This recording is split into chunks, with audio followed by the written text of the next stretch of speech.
तो आज हम लोग श्लोक क्रमांक 9 और 10 इस दोनों श्लोक के ऊपर चर्चा करेंगे।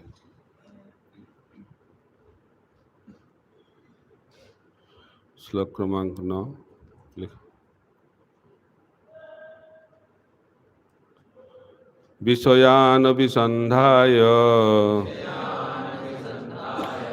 जस ऐश्वर्यम् एव वा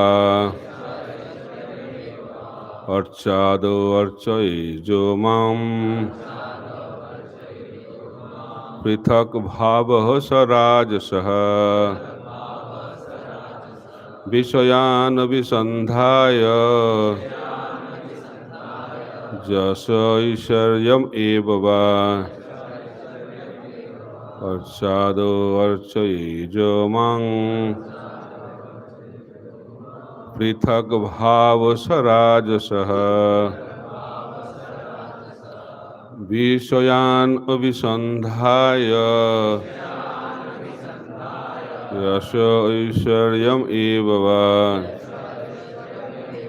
अर्चादो अर्चयेजो माम् पृथक् भावः स राजसः।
Ladies,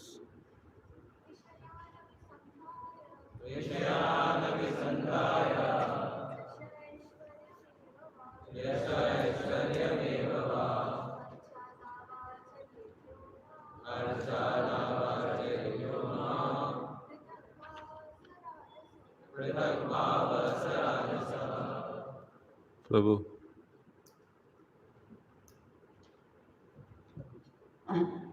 सदा विषयान विषय भोग को अभिसंध्याय लक्ष्य करके यशः ख्याति ऐश्वर्यम ऐश्वर्य एव निसंदेह वा अथवा अर्चा आदो विग्रह पूजन आदि में अर्चये पूजा करे यह जो माम मुझको पृथक भावः भेदभाव रखने वाला पृथकतावादी सह वह राजसह रजोगुण में। अनुवाद: मंदिर में एक पृथकतावादी द्वारा भौतिक भोग, यश तथा ऐश्वर्य के प्रयोजन से की जाने वाली विग्रह पूजा रजोगुणी भक्ति है। तात्पर्य: पृथकतावादी शब्द को सही ढंग से समझना होगा। संस्कृत में इसके लिए भिन्न दृक् तथा पृथक भावः शब्द मिलते हैं। पृथकतावादी वह है जो परमेश्वर के हित से अपने हित स्वार्थ को पृथक देखता है। मिश्रित भक्त अथवा रजोगुणी तथा तमोगुणी भक्त सोचते हैं कि भगवान का स्वार्थ भक्तों के आदेशों की पूर्ति करने में है। ऐसे भक्तों का स्वार्थ इसमें रहता है कि अपनी इंद्र तृप्ति के लिए भगवान से अधिक भगवान से प्राप्त कर लिया जाए। यही पृथकतावादी मानसिकता है। वस्तुतः पिछले अध्याय में शुद्ध भक्ति की व्याख्या हुई है। इसमें भगवान का मन तथा भक्त के मन को एक दूसरे के अनुसार होना चाहिए। भक्त को केवल भगवान की इच्छाओं को पूरा करने के सिवाय और कुछ कामना नहीं करनी चाहिए। यही एकात्मता है। जब भक्त का स्वार्थ परमेश्वर के स्वार्थ से भिन्न होता है तो उसकी मानसिकता पृथकतावादी जैसी होती है। जब भक्त भगवान की परवाह किए बिना भौतिक सुख भोगना चाहता है अथवा भगवान की कृपा का उपयोग करके प्रसिद्ध या ऐश्वर्यवान बनना चाहता है तो वह रजोगुणी है। किंतु मायावादी इस पृथकतावादी शब्द की विवेचना भिन्न रूप से करते हैं। उनका कहना है कि भगवान की पूजा करते समय मनुष्य को अपने आप को परमेश्वर से एक हुआ सोचना चाहिए। प्रकृति के गुणों के अंतर्गत भक्ति का यह अन्य मिश्रित भ्रष्ट रूप है। यह विचार कि जीव परमात्मा से एकाकार है तमोगुण है। वस्तुतः एकत्व या तदात्मिक रुचि स्वार्थ के एकत्व पर आधारित है। शुद्ध भक्त का एकमात्र स्वार्थ है परमेश्वर के लिए कर्म करना। जब व्यक्ति का रंच मात्र भी व्यक्तिगत स्वार्थ निहित होता है तो उसकी भक्ति त्रिगुण से मिश्रित होती है। श्लोक क्रमांक 10 भी पढ़ लेते हैं, उसके बाद एक साथ चर्चा करेंगे। मैं पढ़ लूंगा, आप अनुवाद तात्पर्य पढ़ लेंगे, ठीक है। श्लोक क्रमांक 10। कर्म निधारम उद्दिश्य परस्मिन् वा तद् अर्पणम् जजेजस्यव्यम् इति वा पृथक भाव सत्तिकः। अनुवाद। जब भक्त भगवान की पूजा करता है और अपने कर्मों की त्रुटि से मुक्त होने के लिए अपने कर्मफलों को अर्पित करता है तो उसकी भक्ति सात्विक होती है। तात्पर्य: ब्राह्मण, क्षत्रिय, वैश्य तथा शूद्र ये 4 वर्ण तथा ब्रह्मचारी, गृहस्थ, वानप्रस्थ तथा सन्यासी ये 4 आश्रम, इन 8 विभागों के अपने अपने कर्म हैं जिन्हें भगवान को प्रसन्न करने के लिए संपन्न करना होता है। जब ऐसे कार्यों को संपन्न करके इनके फलों को परमेश्वर को अर्पित कर दिया जाता है तो वे कर्मार्पणम कहलाते हैं।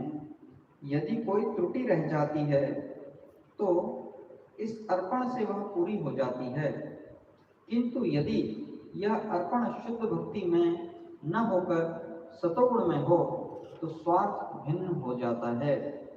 चारों आश्रम तथा चारों वर्ण अपने अपने व्यक्तिगत स्वार्थों के अनुसार किसी न किसी लाभ के लिए कर्म करते हैं। अतः ऐसे कर्म सतोगुण में होते हैं। इनकी गणना शुद्ध भक्ति की श्रेणी में नहीं की जा सकती। जैसा कि रूप गोस्वामी ने कहा है, शुद्ध भक्ति समस्त भौतिक इच्छाओं से रहित होती है। अन्याभिलाषता शून्यम। व्यक्तिगत या भौतिक स्वार्थ के लिए यह बहाना नहीं हो सकता। भक्ति संबंधी कर्मों को सकाम कर्मों तथा यादृच्छिक अनुभववादी दार्शनिक चिंतन से परे होना चाहिए। शुद्ध भक्ति समस्त भौतिक गुणों से परे होती है।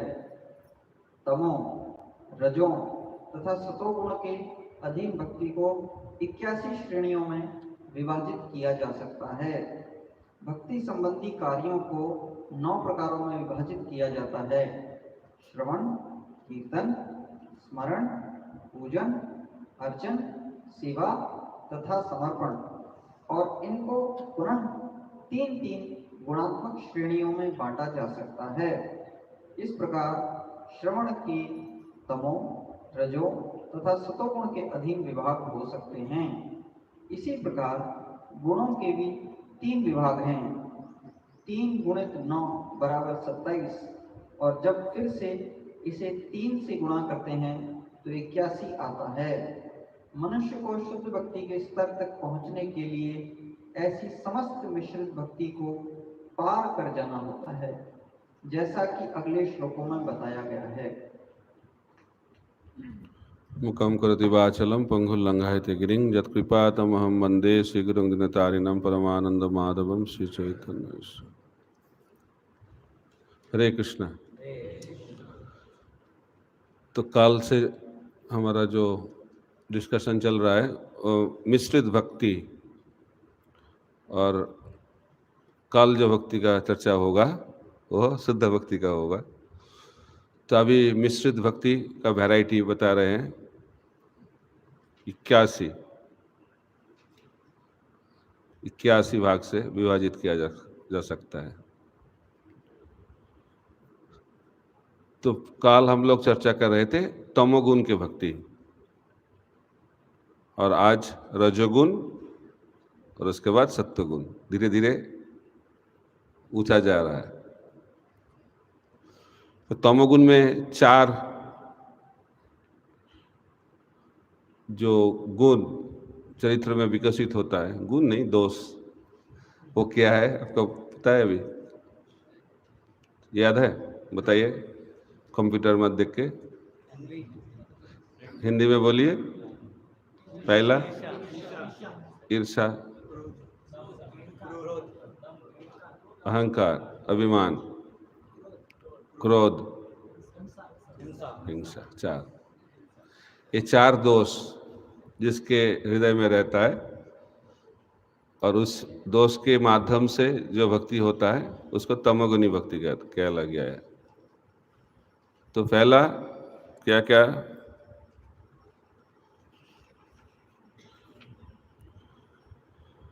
ईर्ष्यालु, ईर्षा, द्वेष। उसके बाद अभिमान, वायलेंट, हिंसा, वायलेंस को हिंसा कहते हैं, और क्रोध। ये 4 दोष जिसके हृदय में हैं और भक्ति कर रहे हैं, भक्ति कर रहे हैं बहुत अच्छा है, चीज़ है, लेकिन दोष भी है। इसलिए जो कहते हैं मिश्रित भक्ति, मिक्स्ड डिवोशनल सर्विस। तो तमोगुण का और एक लक्षण है, तमोगुण में क्या होता है, और किसी को हानि करने के लिए इच्छा होता है, ये तमोगुण का लक्षण है। कैसे और लोगों का बुरा होगा, इस भाव रहता है तमोगुण में। और रजोगुण में क्या भाव रहता है?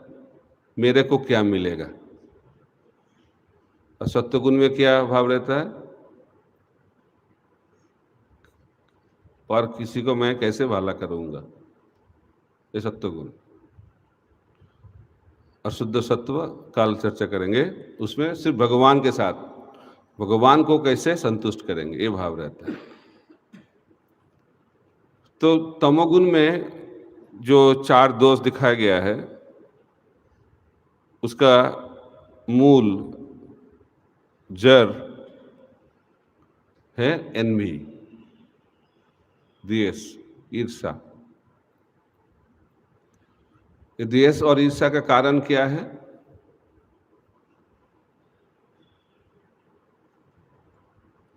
हमारा हृदय में जो ईर्ष्या रहता है उसका कारण क्या है?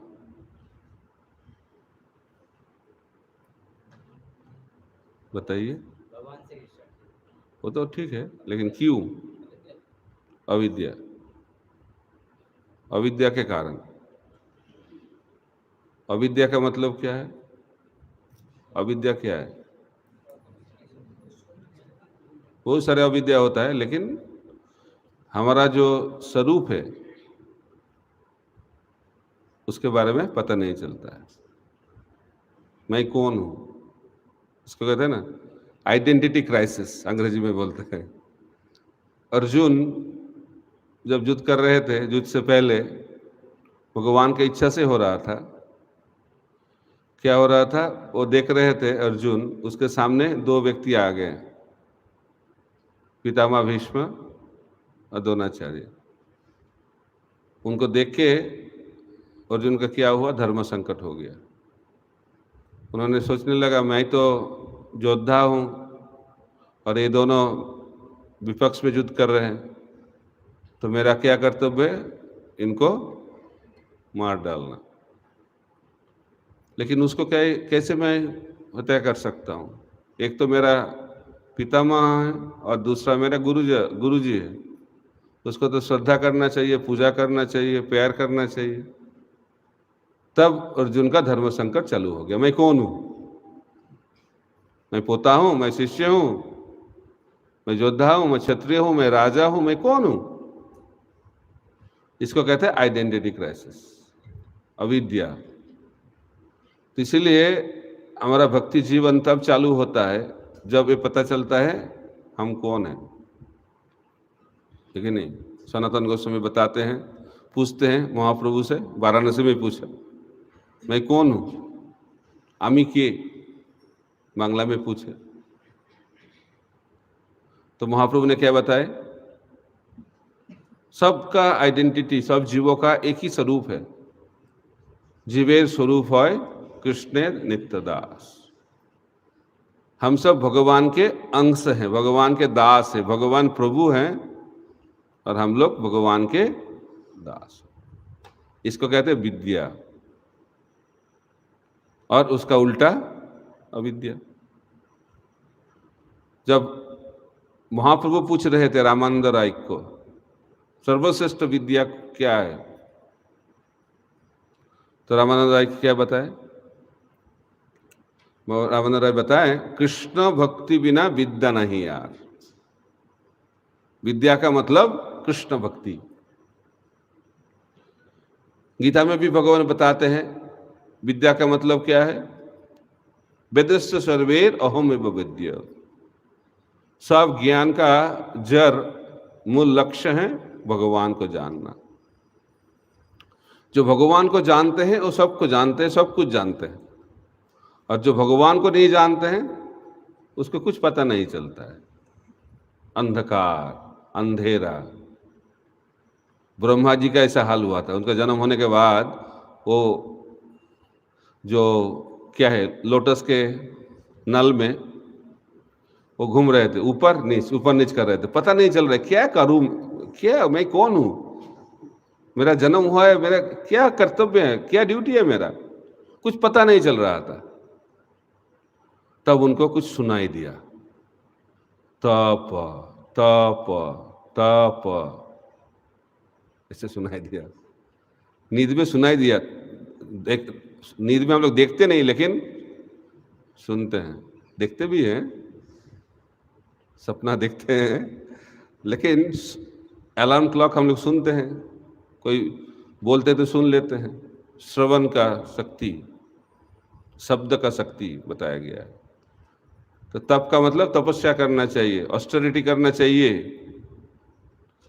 तो इस मनुष्य शरीर जो प्राप्त हुआ है भोग के लिए या तपस्या के लिए? हाँ, क्या बताया गया शास्त्रों में? हाँ, क्या बोलते हैं आप? भोग के लिए शरीर प्राप्त हुआ है ना। तो भोग करने से क्या मिलेगा? भोग से क्या मिलता है? हाँ, दुख मिलता है। आपको मिलता है, बहुत सारे लोगों को सुख मिलता है। इसीलिए सब भोग के पीछे दौड़ रहे हैं ना। तो इस दुनिया में सुख है या दुख है? क्या लगता है? सुख है, इसीलिए तो हम लोग है इस दुनिया में। लेकिन इस दुनिया में जो सुख है इस माया सुख है। सुख जैसा लगता है लेकिन सुख है नहीं। जैसा राजस्थान में पानी दिखाई पड़ता है तो पानी है, लेकिन पानी है क्या? पानी है नहीं है, लेकिन पानी जैसा लगता है। उधर पानी, कुछ भागता है पानी पानी, उसके बाद पानी। ऐसा है इस दुनिया में। हम लोग भाग रहे हैं सुख के पीछे, लेकिन सुख तो नहीं मिल रहा है। जो इंडिया में है वो अमेरिका के पीछे भाग रहा है, उधर जाके सुख मिलेगा। उधर जो पहुंचता है सोचता है भारत ही अच्छा था। ऐसे दुनिया है, किधर भी सुख नहीं है। इसको ये सुख पाने का जो इच्छा, माया सुख पाने का जो इच्छा, तमोगुण का लक्षण है, अविद्या। शरीरे अविद्या जाल, दिखाई नहीं पड़ता है, पता नहीं चलता है हम लोग कौन है, किधर से आया, किधर जाऊंगा, अभी भी क्या करना है, कुछ पता नहीं चलता है। इसको कहते हैं अविद्या। सो अविद्या के कारण हमारे हृदय में क्या होता है? द्वेष, एनवी का जन्म होता है।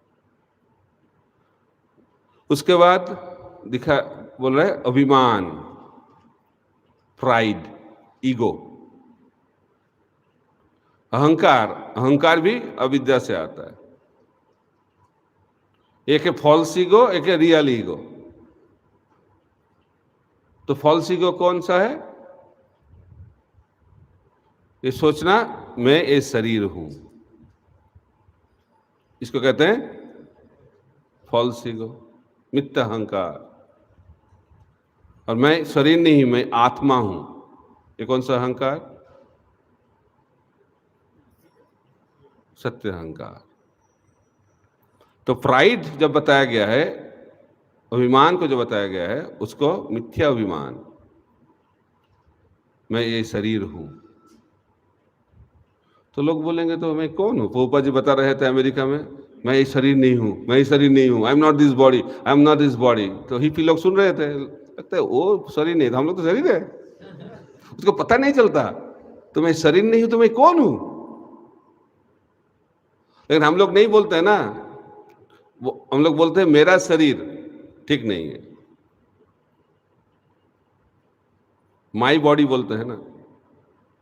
तो ये मेरा शरीर है, तो ये मेरा घर है, इसका मतलब मैं घर नहीं हूं ना। ये मेरा घर है, इसका मतलब कि मैं घर बन गया। लेकिन हम लोग बोलते हैं ये मेरा शरीर है, लेकिन मैं कौन हूं उसके बारे में पता नहीं करते हम लोग। इसका कारण अविद्या है, और हम लोग सोचते हैं ये शरीर मैं हूं। और इस बुद्धि से, इस अविद्या से जब भक्ति होता है, उसका तमोगुणी भक्ति कहला गया है। तो ठीक है, उसके बाद अभी हम लोग चर्चा करेंगे रजोगुण के भक्ति। तो रजोगुण में क्या बताया गया है? जो रजोगुण में भक्ति करते हैं वो तीन चीजों को चाहते हैं। तीन चीजों के बारे में बताया गया है। पहला, मेटेरियल एंजॉयमेंट, भौतिक सुख। दूसरा, फेम, फेम का मतलब जस। और तीसरा, ऑपुलेंस। ऑपुलेंस को क्या बोलेंगे? ऐश्वर्य। ये तीनों चीज के लिए जो भक्ति करते हैं उसको रजोगुणी भक्ति कहला गया है। भौतिक सुख, जस और ऐश्वर्य। भगवान के पास जाते हैं, प्रार्थना करते हैं, पूजा देते हैं, पूजा भी करते हैं, लेकिन उसके पीछे उद्देश्य क्या है? भौतिक सुख, जस और ऐश्वर्य। इसीलिए कुछ कुछ मंदिर में लाइन बहुत लंबा होता है, नाम नहीं बोलूंगा मैं। क्यों? साउथ इंडिया में भी एक मंदिर है, उधर बहुत लंबा लाइन। क्यों? Material opulence. 100 रुपया दे दो, उसका इंटरेस्ट इन्वेस्टमेंट बहुत बढ़िया इन्वेस्टमेंट है। कितना मिलेगा? बहुत मिलेगा। तो प्रहलाद महाराज बताते हैं भगवान के साथ संबंध बना रहे, लेकिन उसके एक्सचेंज में कुछ भौतिक चीज मांग रहे हैं। वो भक्ति हुआ क्या? वो क्या होता है? बिजनेस। तो रजोगुण का जो भक्ति, वो भक्ति नहीं, वो बिजनेस डील है। मैं आपको ये दे दिया तो मेरे को भी थोड़ा थोड़ा नहीं, ज्यादा दे देना। आपके पास तो सब कुछ है, दे दीजिएगा। जब मिल जाता है उसके बाद भूल जाते हैं। एक नहीं बताऊंगा इधर, ठीक है। तो रजोगुण में जब भक्ति होता है, जब उसका फल मिल जाता है, उसके बाद वो भूल जाते हैं मेरे को वो देना था, वो भी भूल जाते हैं। क्योंकि रजोगुण में लोग खुद के लिए सोचते हैं। तो रजोगुण की भक्ति है। तो सत्वगुण में जाना बहुत जरूरी है, क्योंकि सत्वगुण में सेवा भाव धीरे धीरे विकसित होता है। तो हम लोग दुखी क्यों हैं? अब लोग दुखी हैं कि नहीं? आप लोग तो भक्त बन गए, फिर भी इस दुनिया में लोग दुखी क्यों होते हैं? लोग सोचते हैं मेरे को नौकरी नहीं मिल रहा है, इतना पढ़ाई किया फिर भी नौकरी नहीं मिल रहा है। नौकरी मिलने के बाद फिर भी दुखी है। क्यों? अच्छा पोजीशन नहीं मिल रहा है। उसके बाद पोजीशन मिल गया, सैलरी ठीक से नहीं मिल रहा है। सैलरी भी अच्छा हो गया, फिर भी दुखी है। तो उनका दोस्त को जाके बोला, मैं इतना अच्छा पढ़ाई किया, इतना अच्छा जॉब है, पोजीशन भी अच्छा है, पैसा भी, सैलरी भी अच्छा मिल रहा है, फिर भी दुखी हूं। क्यों? उन्होंने बताया, मूर्ख, अकेले हो, कैसे सुख मिलेगा? शादी कर लो। तो उन्होंने सच सही, मेरा दोस्त बोल रहा है, तो शादी कर लिया। तो शादी करने के बाद 1-2 साल बहुत अच्छा चला। उसके बाद फिर दोस्त के पास आए, तो पूछने लगा, अरे शादी से पहले तो अच्छा था, शादी करने के बाद तो बहुत ज्यादा दुख बढ़ गया, अब आपने कैसे सलाह दिया? उन्होंने बोला, मैं मेरा भी ऐसा हुआ ना, आपको भी ऐसा ही होना चाहिए। तो प्रभुपाद जी बोलते हैं, दिल्ली का लड्डू जो खाया वो भी पछताया, और जो नहीं खाया वो भी पछताया। ये रजोगुण का लक्षण है। तो हम लोग दुखी क्यों है इस दुनिया में? क्योंकि हम लोग खुद के सुख के बारे में सोचते हैं, इसलिए हम लोग दुखी हैं। तो इसलिए सुखी बनने का फॉर्मूला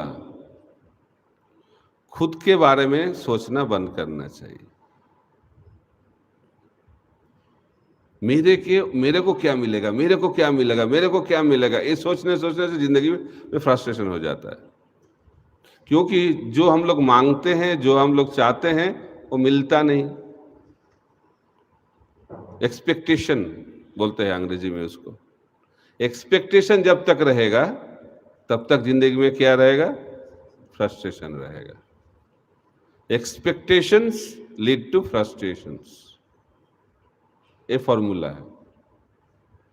तब बोलेंगे एक्सपेक्टेशन नहीं रहेगा तो जिंदगी का मतलब क्या रहा? लेकिन मैं क्या करूं? तो प्रभुपाद जी जब अमेरिका में गए प्रचार करने के लिए, उन्होंने बोला, दीक्षा लेना है तो 4 नियमों का पालन करना चाहिए। क्या 4 नियम?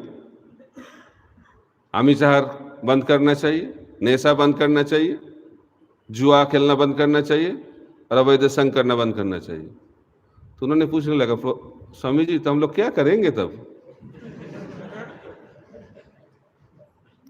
उन लोगों का यही तो काम है। तो इसीलिए हम लोग का समस्या हो जाता है। हम लोग सोचते क्या करेंगे।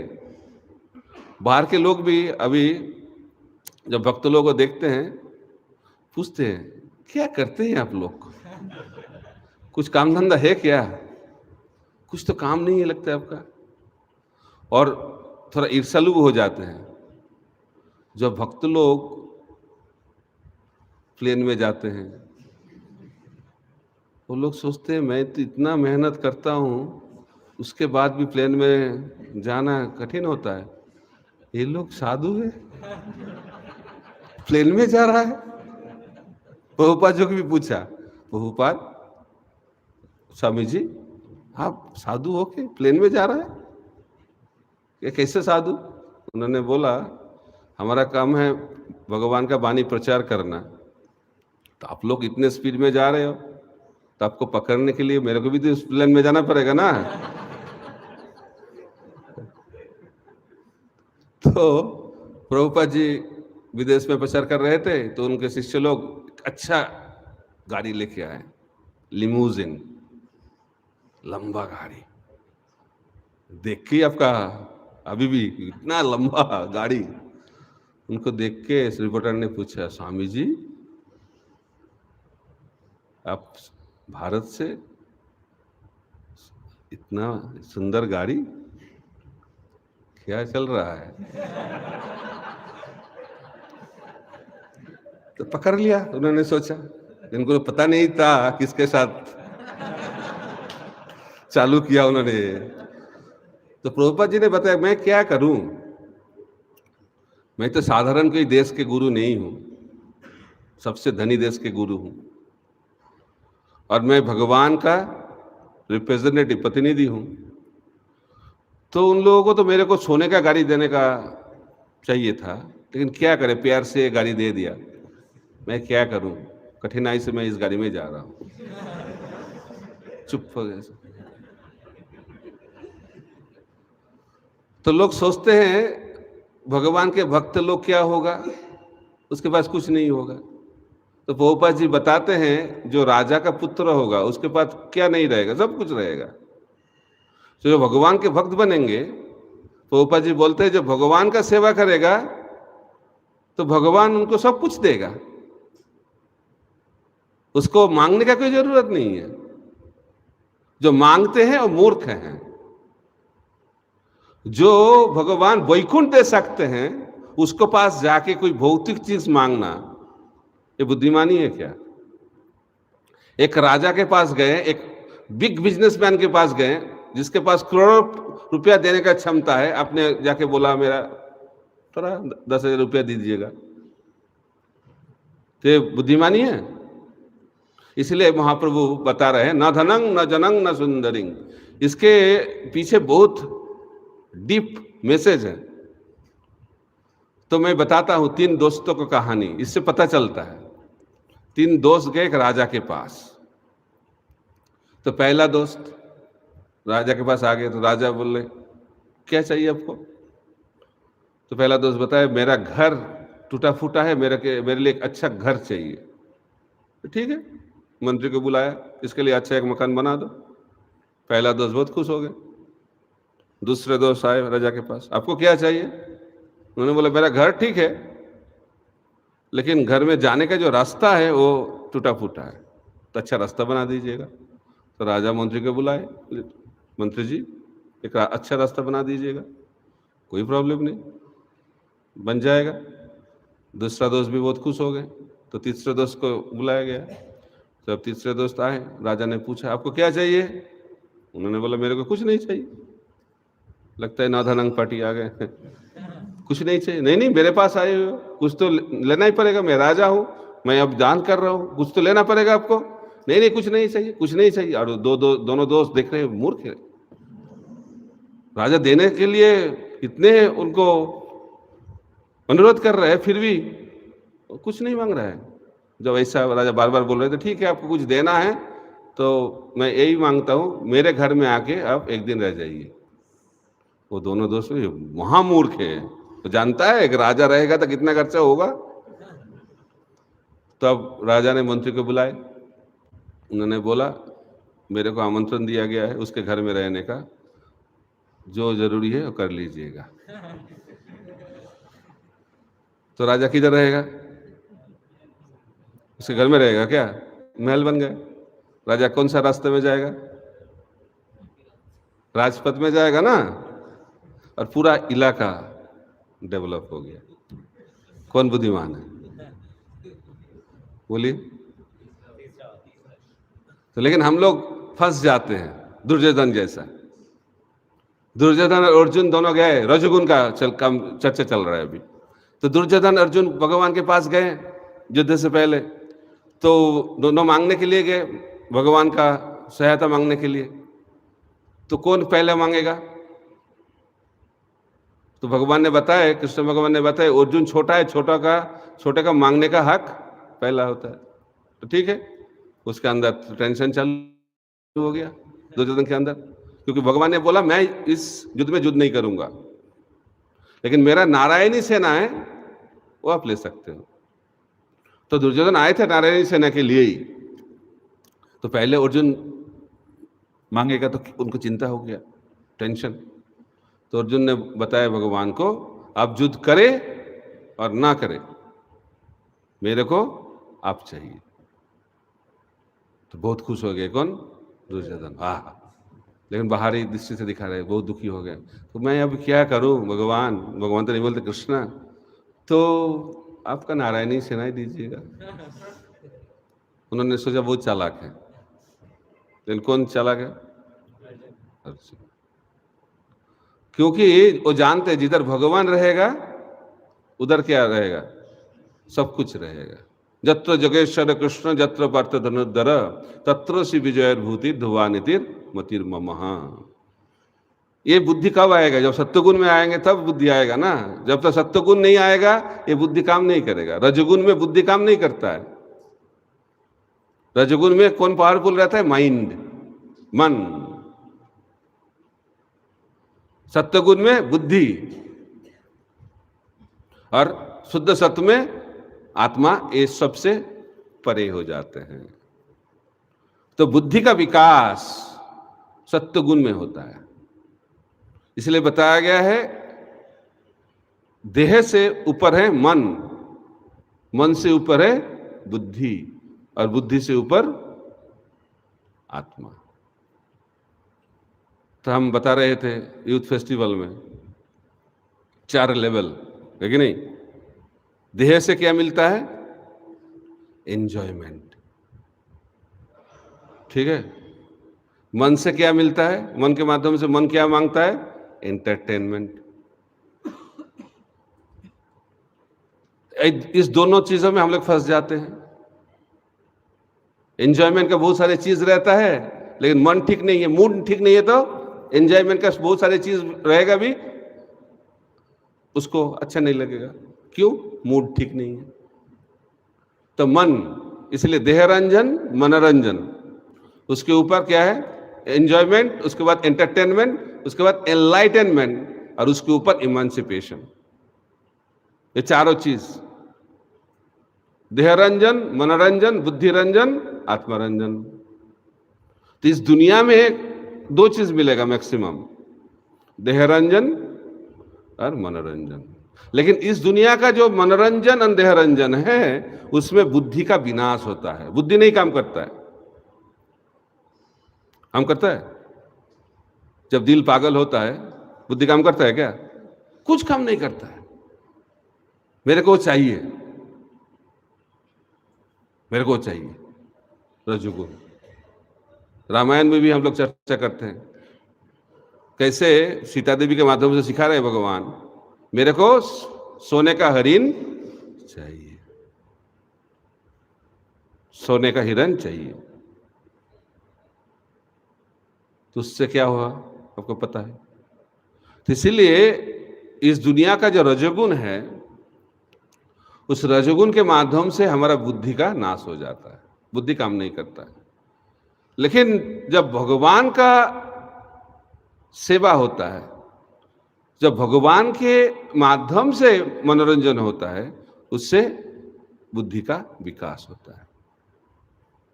तो इसलिए जब जो भक्ति करते हैं उसको एंजॉयमेंट भी मिलता है, बहुत एंजॉयमेंट मिलता है।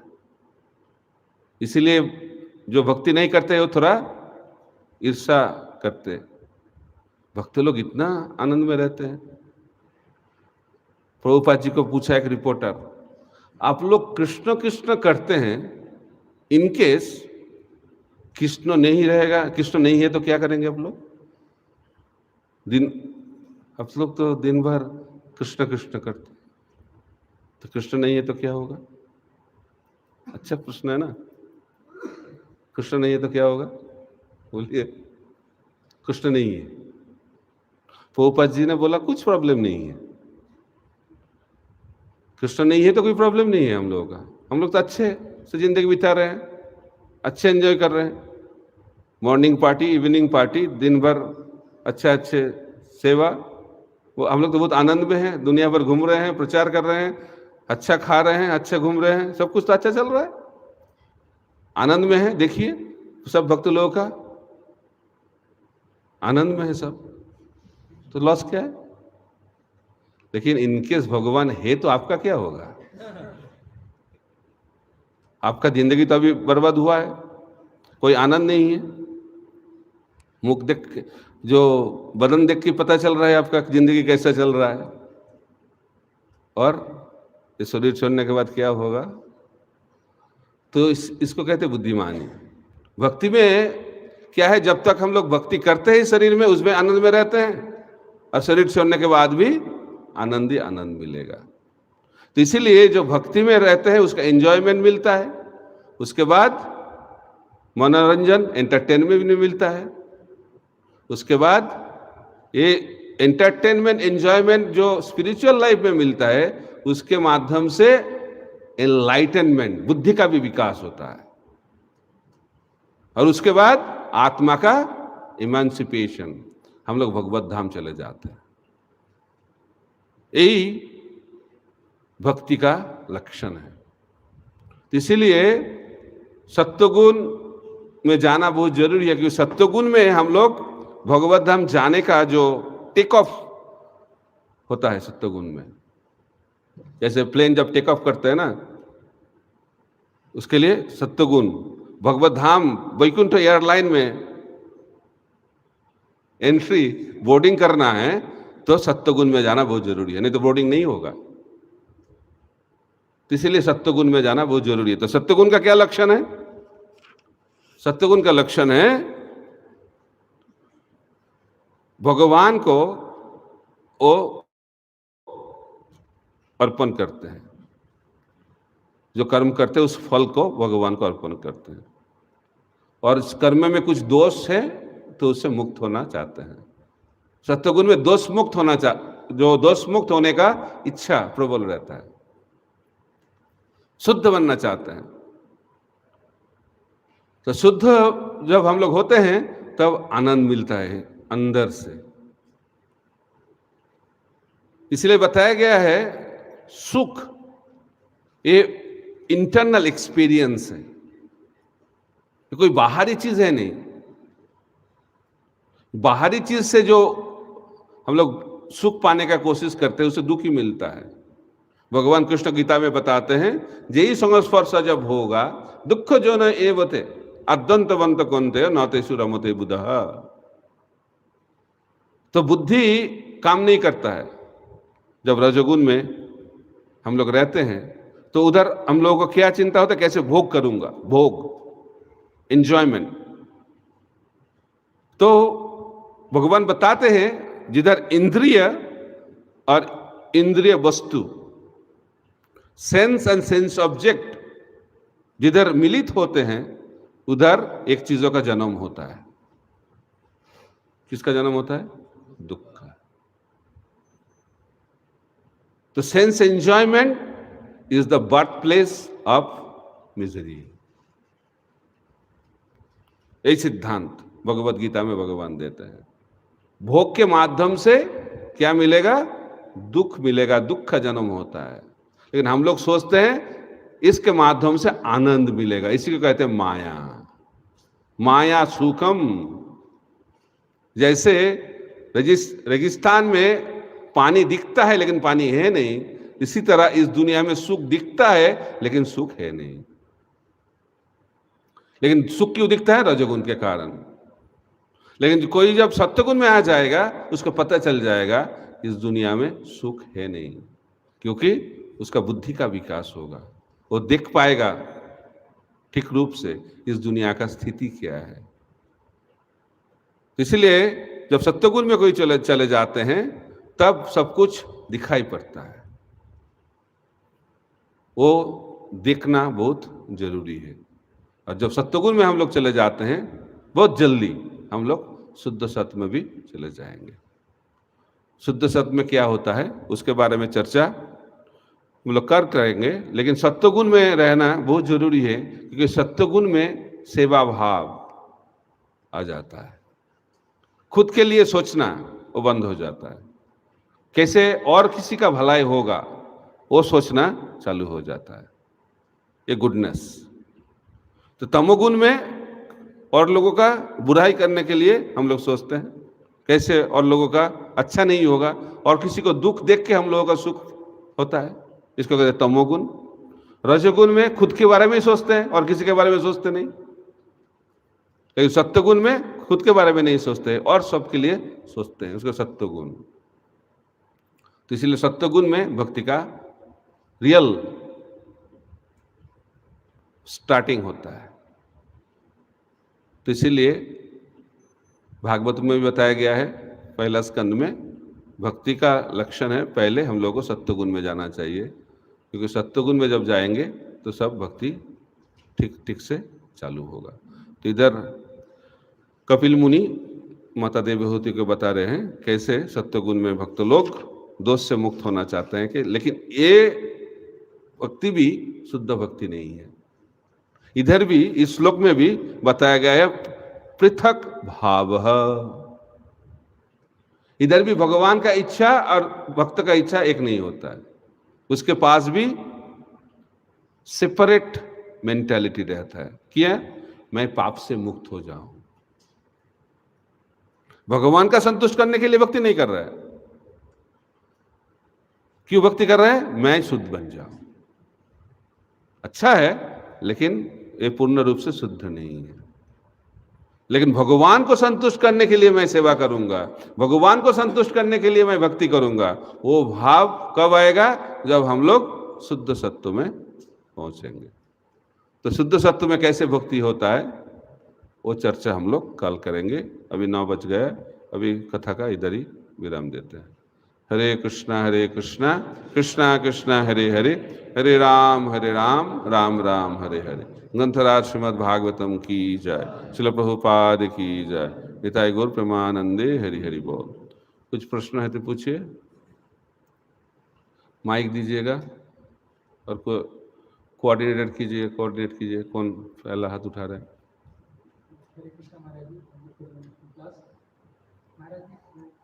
दो, ठीक है। एक साथ करना चाहते हो? एक करो, उसके बाद फिर लट के आएंगे, है कि नहीं? ठीक है। महाराज जी, परकोट में जैसे बोला गया कि जो गुण है उनको भी फिर वो 3 भाग हो जाते हैं, जिससे 81 हो जाता है, 9 2 3 एंड फिर उसके भी तो वो उसमें थोड़ा सा एक्सप्लेन करेंगे कि कैसे एक गुण जो सत्व को भी कैसे कि तो बताया गया है नवदा भक्ति, 9 प्रोसेस ऑफ डिवोशनल सर्विस के बारे में चर्चा किया गया है। जानते हैं नवदा भक्ति? श्रवणम कीर्तनम, जो 9 तरीके का भक्ति होता है। तो 9 तरीके का भक्ति, श्रवण किस 3 गुणों का होगा, सत्वगुण, रजोगुण, तमोगुण, और तीनों का भी एक साथ मिक्स होगा, ठीक है ना?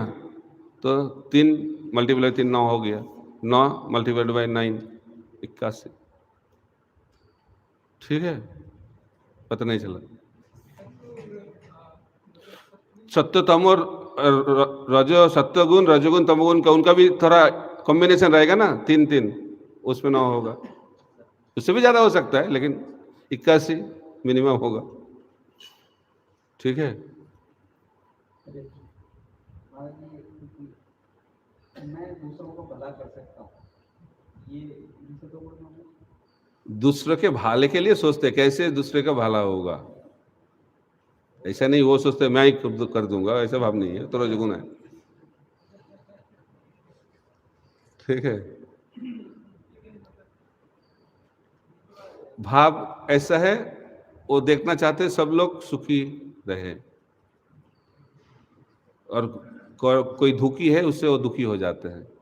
जैसे रामचंद्र भगवान बहुत जनप्रिय राजा थे, भगवान थे इसीलिए तो है, लेकिन वो एक चीज करते थे, कोई परिवार में कुछ दुख हो रहा है, कोई दुख का घटना घट गया, कोई मर गया, कुछ हुआ, तो भगवान जाके उनके साथ रोते थे।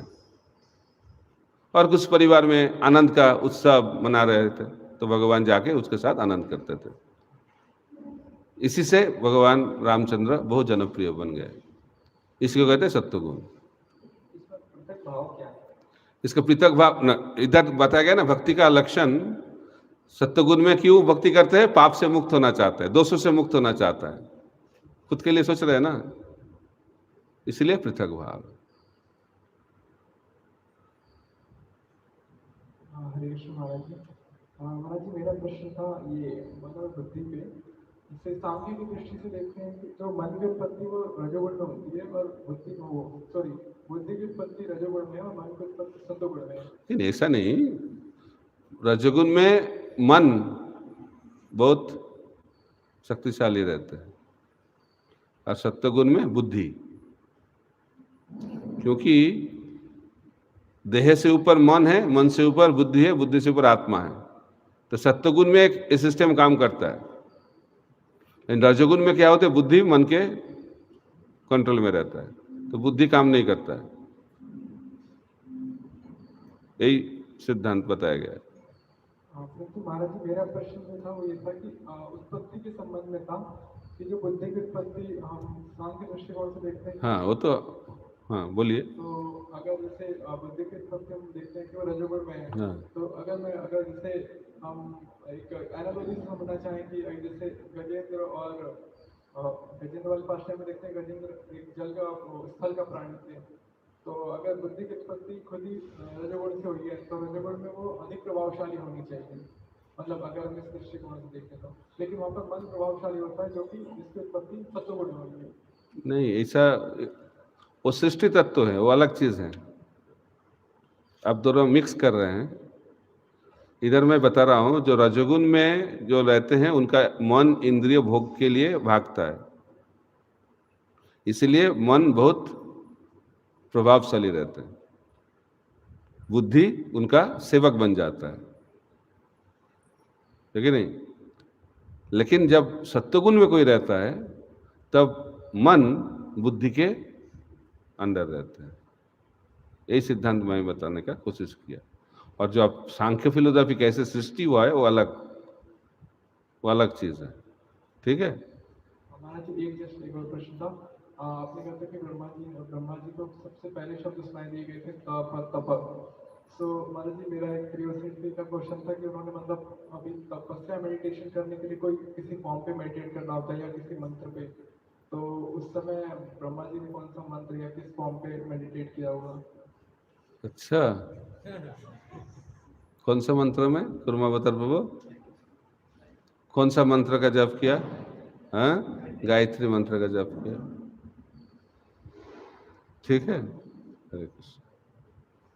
तो थोड़ा कैसे मंत्र का विकास होता है, ओम से सब कुछ बताया गया है, ठीक है। और कुछ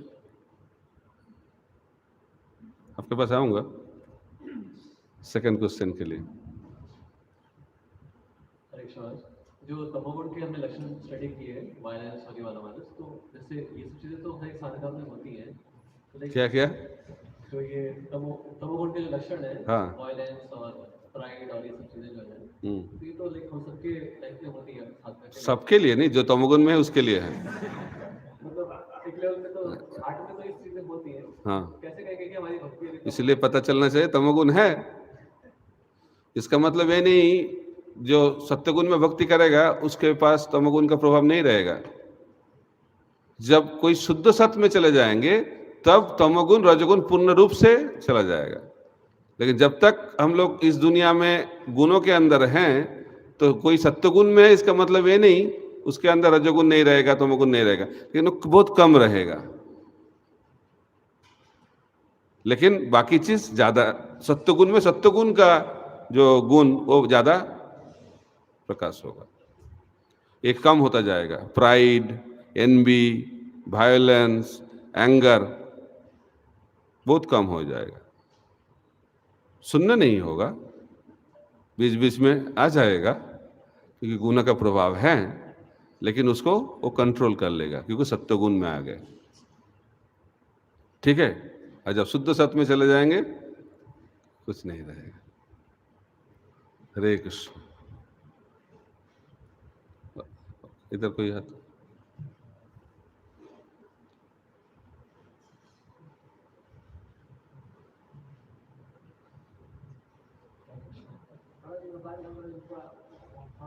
अलग प्रश्न है कि मतलब ब्रह्मा जी ने तप किया तो तप के लिए उनको मतलब सुनाया जाएगा तप करो करके, तो तब बाकी तो उनको उसमें वेद पुराण वगैरह कुछ मिला नहीं था, तो तप की प्रोसेस क्या है और उसमें गायत्री मंत्र वगैरह वो सब कहाँ मिला? दिव्य ज्ञान हृदय प्रकाशित, हृदय में प्रकाश हुआ है, ग्रंथ के माध्यम से प्रकाश नहीं हुआ है।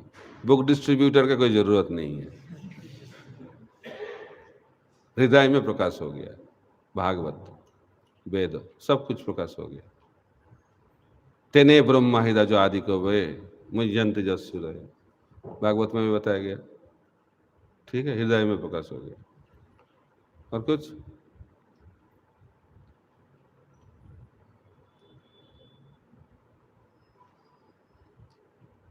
कृष्ण महाराज, ये मन में सवाल आता है कि क्या मन और बुद्धि वो भी 3 गुणों में हो सकते हैं? जैसे मन भी कभी सत्वगुण में हो सकता है, रजोगुण में हो। हाँ हाँ, क्यों नहीं? तो फिर अगर कोई रजोगुण में है तो फिर मन रजोगुण में ज्यादा प्रभावशाली होता है, तो उस समय पर क्या मन सत्वगुण में हो सकता है? रजोगुण में जब रहेंगे तो मन रजोगुण में काम करेगा।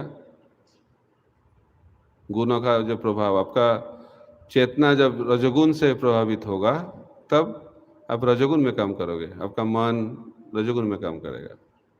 महाराज जी, जैसे सत्वगुण में हम बोलते हैं तो हम कुछ ऐसे बताते हैं कि वो जो भी सत्वगुण में वो सुबह जल्दी उठेगा, उसका सर भारी नहीं होगा, वो सुबह सर भारी नहीं, वो तो लिखा नहीं है, लेकिन बताया गया है वो जल्दी उठ जाएगा। और ऐसे सिम्टम्स बताए गए कि बॉडी प्लेटफॉर्म पे ऐसे ऐसी एक्टिविटीज वो करेगा। लेकिन क्या ऐसे हो सकता है कि कोई उसको इमिटेट कर ले, लेकिन अंदर से फिर? इमिटेट कर सकता है, लेकिन कुछ दिन के लिए, बाकी उस दिन कुछ दिन के बाद प्रकाशित हो जाएगा उनका जेन्युइन चीज। तो महाराज जी, क्या हम बॉडी प्लेटफॉर्म पे फॉलो करके अपने माइंड और इंटेलिजेंस? नहीं, अभ्यास करना चाहिए, स्पिरिचुअल प्रैक्टिस। जो स्पिरिचुअल प्रैक्टिस 6 से होगा, भागवत का पहला स्कंद के दूसरे अध्याय में बताते हैं कैसे तमोगुण से हम लोग रजोगुण, रजोगुण से सत्वगुण में जा सकते हैं, गुणों का परिवर्तन कैसे होगा। ठीक है, प्रश्न हमारा कि कैसे हम लोग सत्वगुण के पास आ सकते हैं? नित्यम भागवत सेवया नष्ट प्रायेषु अभद्रेषु नित्यम भागवत सेवया भगवती उत्तम श्लोके भक्तिर्भवती नष्ट की।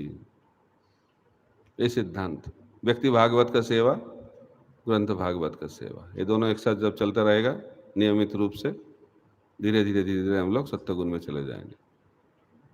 जैसे कोई अगर पैशन में है, कोई अगर रजोगुण में है, तो क्या ये जरूरी है कि उसके पास में रजोगुण टाइप के एक्टिविटीज होने चाहिए उसको संतुष्ट रखने के लिए? रजोगुण में संतुष्टि कभी नहीं आएगा, रजोगुण का एक लक्षण है, कभी संतुष्टि नहीं होगा। मिलियनियर से बिलियनियर, बिलियनियर से ट्रिलियनियर चलता रहेगा। जैसे हम अपने ट्रेनिंग में देखते हैं कोई बहुत स्ट्रॉन्ग पैशन रखता है, तो फिर हम बोलते हैं कि ठीक है चलो उसको थोड़ा प्रॉपर एंगेजमेंट की जरूरत है, थोड़ा वो तो भगवान के साथ जुड़ेंगे तो होगा। रजोगुण के जो हैं उसके हिसाब से भगवान का सेवा करेंगे तो उसको कहते हैं डॉपटेलिंग द मोड ऑफ पैशन। तब क्या होगा, वो रजोगुण शुद्ध हो जाएंगे। इसको कहते हैं वर्णाश्रम धर्म, दैव वर्णाश्रम, गुणों के माध्यम से भगवान का सेवा। वो बस डायरेक्टली नहीं हो सकता सतगुरु बना, मतलब डायरेक्टली तरीका नहीं, कोई तरीका सतगुरु बनाने डायरेक्ट मैजिक, मतलब वो एंगेजमेंट मैजिक तो नहीं है, तो अभ्यास करना पड़ेगा, ठीक है ना, अभ्यास करना पड़ेगा। और कुछ आपका ही और है नहीं कोई? अंतिम प्रश्न पूछ लीजिए माइक से। एक तो क्लैरिफिकेशन जो पहले आपने उत्तर दिया था कि वो जो रेशियो होता है वो 50-50% होता है या फिर किसी भी प्रोपोर्शन में मिक्स हो सकता है, ये सब तो जो हाँ, just mix हो रहे हैं। बहुत प्रोपोर्शन में हो सकता है। सेकंड मतलब कि मैनेजमेंट से रिलेटेड क्वेश्चन, मैनेजमेंट किधर का मैनेजमेंट? मंदिर का मैनेजमेंट? मतलब वॉइस में या फिर ठीक है, बताइए। जैसे ये होता है कि कुछ भी अगर मान लो ऐसे लगे कि मैनेजर थोड़ी चीज़ सही नहीं लग रही है या फिर वो होता है, तो एक तो ये लगता है कि मतलब lord is going for us to purify ourself, कि निर्भर हो जाए, जैसा चल रहा है चलने दो। दूसरा ये आता है कि वी शुड गिव डायरेक्शन या फिर इस टाइप से, तो मतलब क्या चीज़ सही है?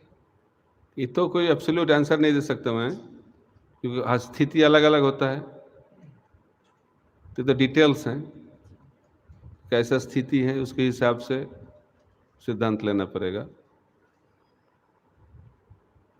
जैसे कन्फिस्केशन ही होता है, जैसे कि अब डिटेल्स में जा रहे हो, मतलब आप भी कोई एक डिटेल में उदाहरण दे सकते हैं आप दीजिएगा।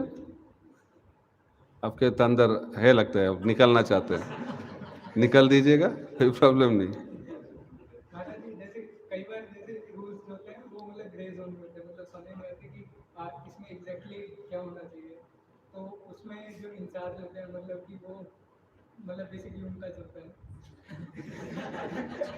ठीक है, समझ गया मैंने। तो कुछ रूल्स का कारण क्यों ये रूल है पता नहीं चलता है। नहीं, रूल का कारण मालूम है, जैसे कुछ कुछ रूल क्लियर नहीं होते कि इस स्थिति में अप्लाई होंगे या नहीं होंगे, तो हम सोचते हैं नहीं होंगे, इंचार्ज को लगता है होंगे, वो क्लैरिटी नहीं रहता, तो उस चक्कर में हो जाता है। तो आपको पता है ये रूल का कारण, तो आप दुखी क्यों हो रहे हैं? टाइम तो आप उस चीज़ों को एक्सेप्ट करने के स्थिति में नहीं है। मतलब ये लगता है कि गलत हुआ, तो उस स्थिति में मतलब कि क्या समझे कि एक तो हुआ कि आपको इसका ये लग रहा है ये जो नियम आपके लिए है नहीं, लागू नहीं होना चाहिए, तो अथॉरिटी के साथ बात कीजिएगा। मतलब उस स्थिति में अथॉरिटी से बात करना चाहिए या फिर ये सोचना चाहिए कि मतलब नहीं तो आप स्पेकुलेटिव बात कर रहे हैं ना, तो आपको लग रहा है ये चीज़ हम मेरे के ऊपर लागू नहीं होना चाहिए, ये आपको लग रहा है, तो आपके हृदय में कुछ डाउट है, तो जाके क्लैरिफाई कीजिएगा, श्रद्धा से पूछिएगा, लगता है ऐसा नहीं होने का था लेकिन हो गया मेरे के लिए, क्यों बता दीजिएगा तो अच्छा रहेगा। तो डाउट होगा तो क्लैरिफाई कर लेना चाहिए, ठीक है।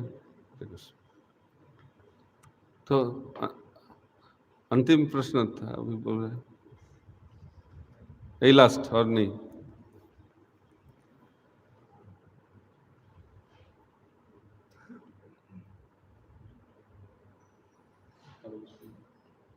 महाराज कई बार हम देखते हैं कि ऐसा हमारा अंडरस्टैंडिंग एक है कि जब तक कोई भक्त किसी बहुत विकट परिस्थिति में ना पड़े और उस विकट परिस्थिति में जाने के बाद उसका जो अंडरस्टैंडिंग है, उसका जो प्रैक्टिस है, उसको इंटेंसली इम्प्रूव करने की कोशिश न करे, भगवान के ऊपर डिपेंडेंट बनाने की कोशिश न करे, तब तक उसका ग्रोथ नहीं होगा बहुत ज़्यादा। तो जब कभी ऐसी स्थिति आती है तो जनरली एक अंडरस्टैंडिंग होता है कि ये भगवान ने भेजा है प्यूरिफिकेशन के।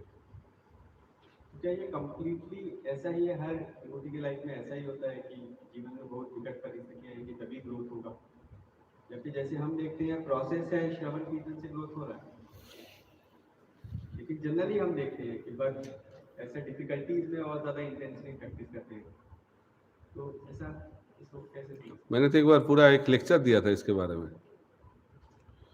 तो इस दुनिया में रहना है तो डिफिकल्टी आएगा ही, अब भक्त हो, भक्त ना हो, साधक हो, सिद्ध हो, सबके लिए इस दुनिया में एक चीज मिलेगा, डिफिकल्टी। ये सिद्धांत है। ऐसा नहीं ग्रोथ के लिए डिफिकल्टी आएगा, सबके लिए डिफिकल्टी आएगा। तो जो भगवान के भक्त नहीं है वो कर्म के कारण उनके जिंदगी में डिफिकल्टी आएगा। तो ये सिद्धांत। तो जो भगवान के भक्त होते हैं तो पूर्ण रूप से शरणागत नहीं है, तो जितने शरणागत हैं उसके लिए तो भगवान रिस्पॉन्सिबिलिटी लेते हैं, लेकिन शरणागत नहीं है उसको कर्म का फल भोगना पड़ेगा उसको, साधक भक्त को, जो पूर्ण रूप से अभी शरणागत नहीं हुआ है। तो एक स्थिति आएगा वो भक्त पूर्ण रूप से शरणागत हो जाते हैं, तब क्या होगा? भगवान बताते हैं सर्वधर्मान परित्यज्य मामेकं शरणं व्रज अहं त्वं सर्व पापेभ्यो मोक्षयिष्यामि मां शुचः। सोचो मत, चिंता मत करो, मैं देख लूंगा सब। तो ठीक देख लेते हैं, तो कैसे देखते हैं उसको भी जानना पड़ेगा। तो जो पूर्ण रूप से शरणागत होते हैं उसका मतलब वो शुद्ध भक्त हो गया, ये सिद्धांत ठीक नहीं है। ऑलमोस्ट शुद्ध भक्त हो गए, लेकिन उसके अंदर भी कुछ सटल डिजायर रहता है, आसक्ति स्तर में भी हृदय में कुछ भौतिक आसक्ति रहता है। भगवान चाहते हैं उनको भी शुद्ध करें, लेकिन अभी तक कर्म के माध्यम से नहीं होगा, क्योंकि भगवान के चरण में पूर्ण रूप से शरणागत हो गए। अभी भगवान बोल रहे मैं देखूंगा, अभी भगवान देखते हैं। अभी चालू होता है भगवान का खेल। तो कैसे होगा शुद्धिकरण? डालो उसको खतरनाक स्थिति में, तो भगवान डालते हैं। क्यों? क्योंकि आराम में रहोगे तो भौतिक आसक्ति उसको अट्रैक्ट करते हैं, और जब हम लोग डिफिकल्ट सिचुएशन पे रहते हैं तो रिपल्शन होता है, तो प्यूरिफिकेशन होता है। Difficulties lead to purification. तो इसलिए भगवान उस भक्त को डिफिकल्टी देते हैं। जैसे गोल्डस्मिथ को क्या बोलते हैं हिंदी में? सोनार। सोनार के पास कोई जाते हैं सोना लेके, ये असली सोना है, और उसको क्या डुप्लीकेट को क्या बोलते हैं? नकली सोना है। कैसे पता चलेगा? उसको एसिड में डालते हैं, पानी में नहीं, ठीक है ना। असली सोना को टेस्ट करने के लिए क्या चाहिए? एसिड। तो शुद्ध भक्त का शुद्ध भक्ति जानने के लिए भगवान भी एसिड में डालते हैं, एसिड टेस्ट, ठीक है। उसको कहते हैं डिफिकल्ट। तो जब उस डिफिकल्ट के माध्यम से चले जाते हैं तो पूर्ण रूप से शुद्ध हो जाते हैं, शुद्ध भक्त हो गया। तभी क्या भी होगा? उसको भी डिफिकल्टी आएगा।